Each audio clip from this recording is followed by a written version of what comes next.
Let's solve passage 2 of IELTS Reading Academic from Cambridge Book 17, Test 1. If you're looking for an explanation for a particular question, the video is divided into chapters and you can directly go to that part of the video.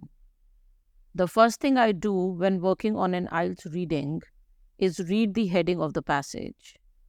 The heading here is Stadiums, Past, Present and Future.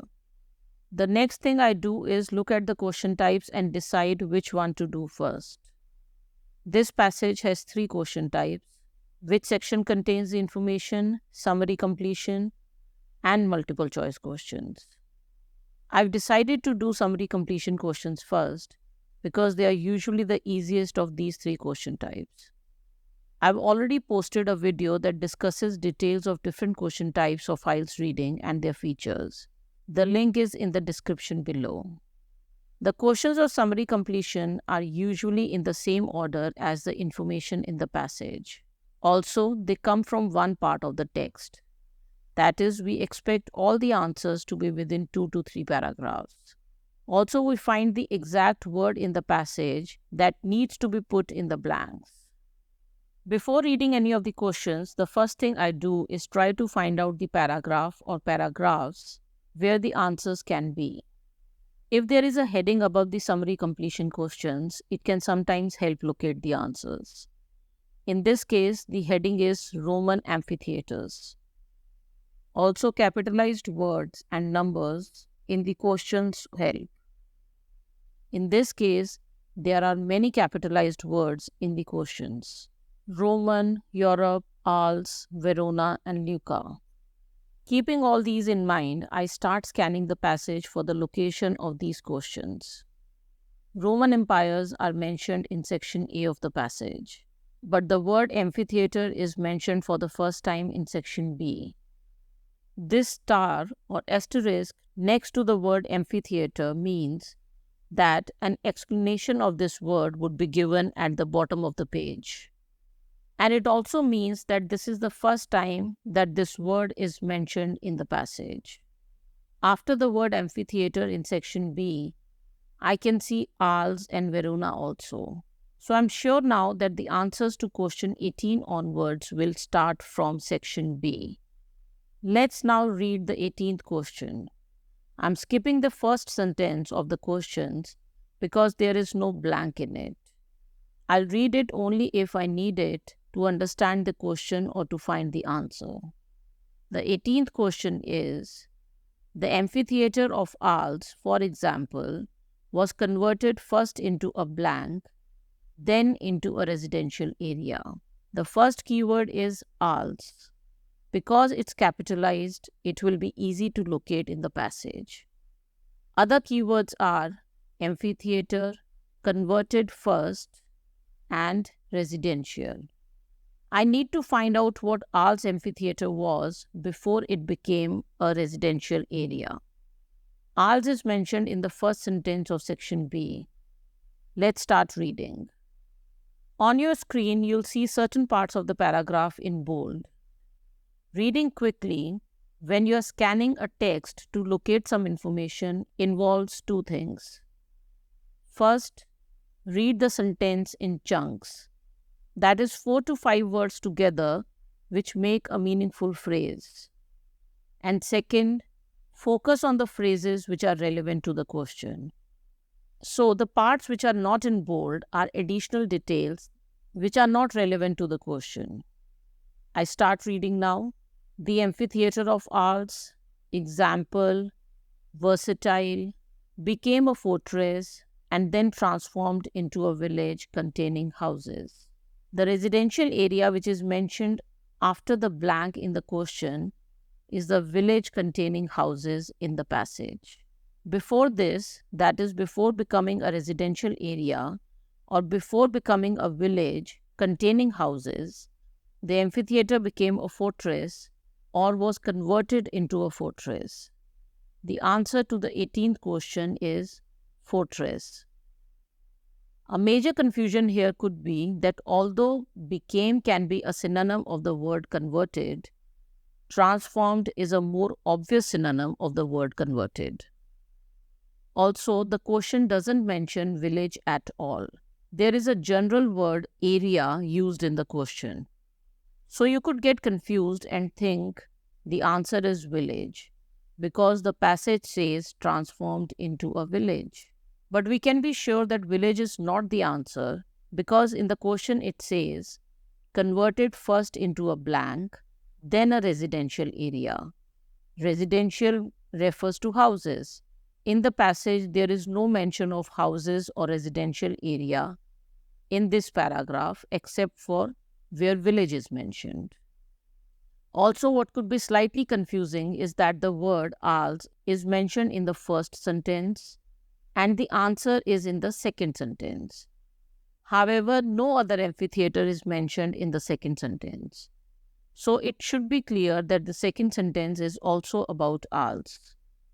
Another reason for confusion could be that the word residence is mentioned in section C and IELTS is also mentioned in section C.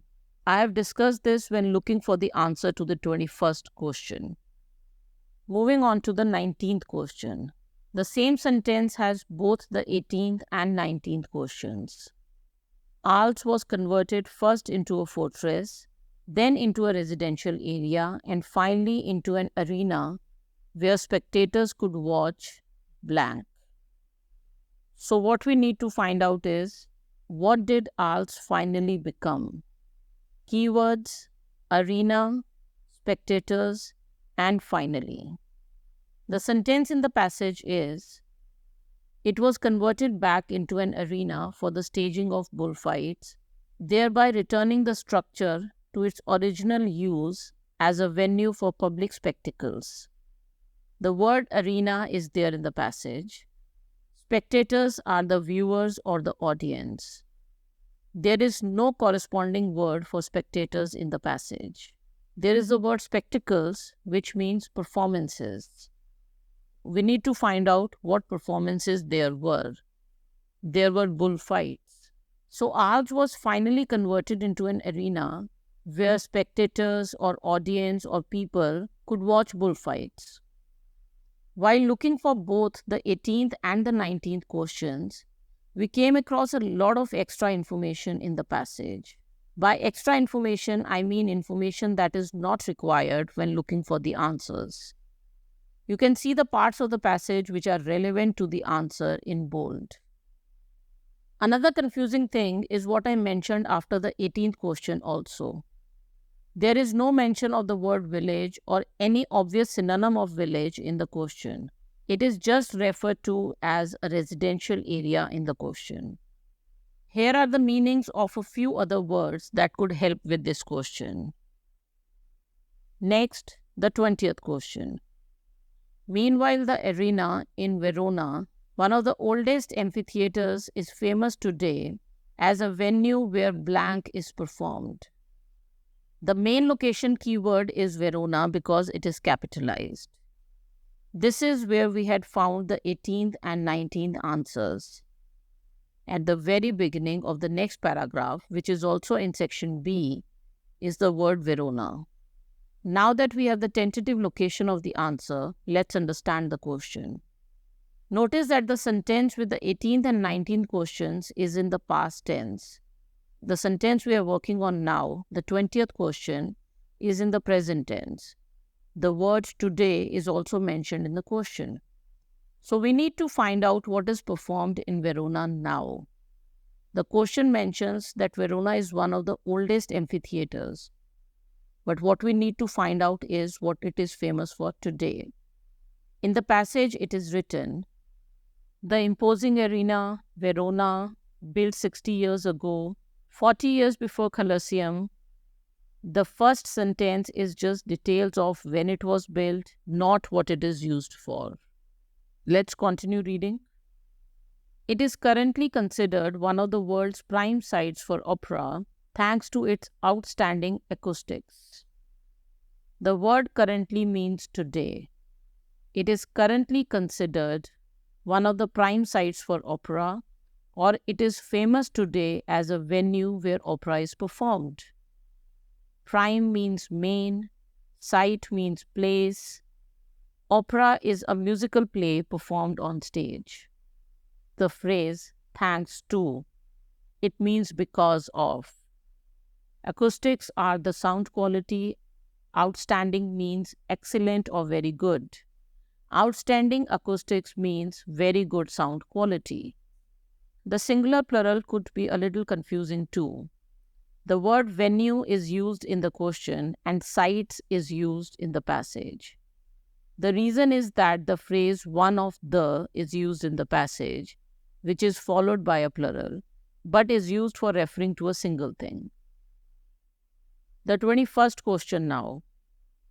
The site for Lucca's amphitheater has also been used for many purposes over the centuries, including storage of blank. Till now, every sentence in these questions has a new capitalized word, which helps locate the answer. In this one, it is Lucca.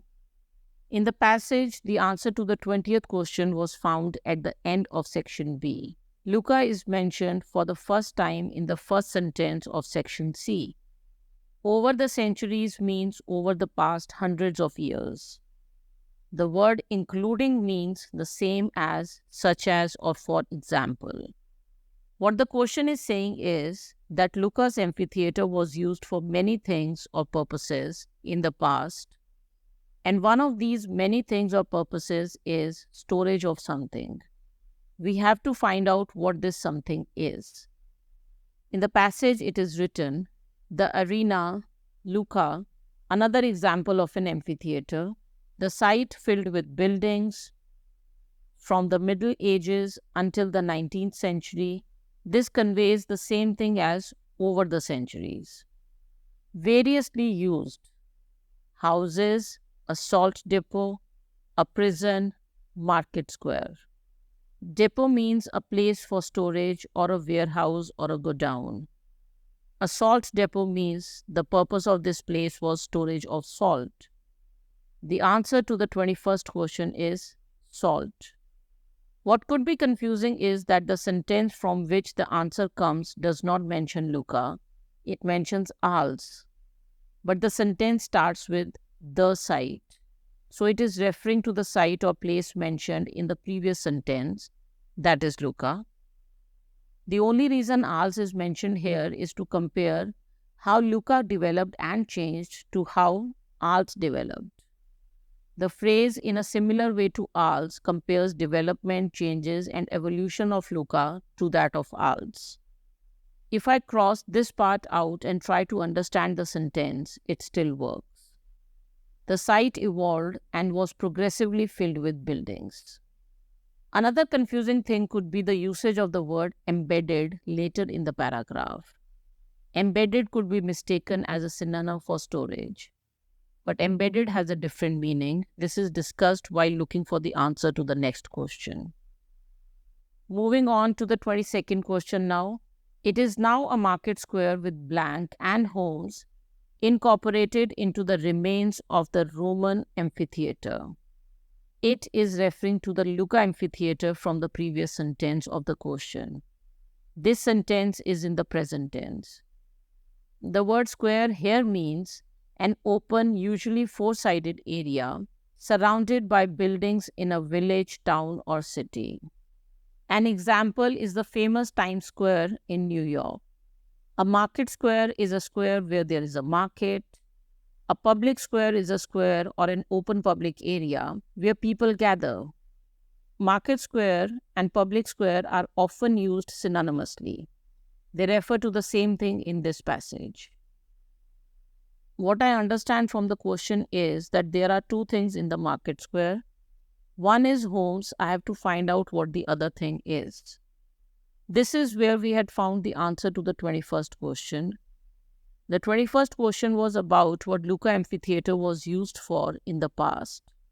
In this question, the 22nd question, we are looking for what it is used for now. Let's start reading. But it became a market square. Today, the ruins of the amphitheater remain embedded in the various shops and residences surrounding the public square. So one thing is the homes or the residences. The second thing is shops. That is the answer to this question. Figuring out this answer could be confusing because market square is mentioned in one sentence and the answer is in the next sentence. The next sentence mentions public square. So if one doesn't know that market square and public square are referring to the same thing, it could be confusing. One could think that shops were in the public square and something else must have been there in the market square. Even if you don't know the exact meanings of these words, just two simple words, a and the, can help you be sure. First, it is mentioned a market square, and in the next sentence, it says the public square. This the means that it is referring to a specific place. So, of course, it has to be something mentioned before in the same sentence or in the previous sentence. Also, the word houses is mentioned in the same paragraph before. But once we understand that that part is talking about the past and the question is about the present, there should be no confusion. The word embedded in the passage and incorporated in the question are synonyms. They can mean contained or fixed into something. Note that although these are slightly difficult words, we easily found the answer without taking these words into account. Notice the location of the 6 answers in the passage. And these are the locations of the answers to the rest of the questions of the passage. When looking for answers in IELTS reading, you need to know the question types and their features. This helps you in locating the answer. This may also help you in deciding which question type to attempt first. Identify keywords and phrases. These help you in locating the answer as well as in confirming the correct answer. When you read a question, pause and understand it properly before you start looking for the answer. This is especially important because the language of the question is usually easier than the language of the passage. Hope this video helped you. Find links to other such videos in the description of this video. That's it for now. All the very best.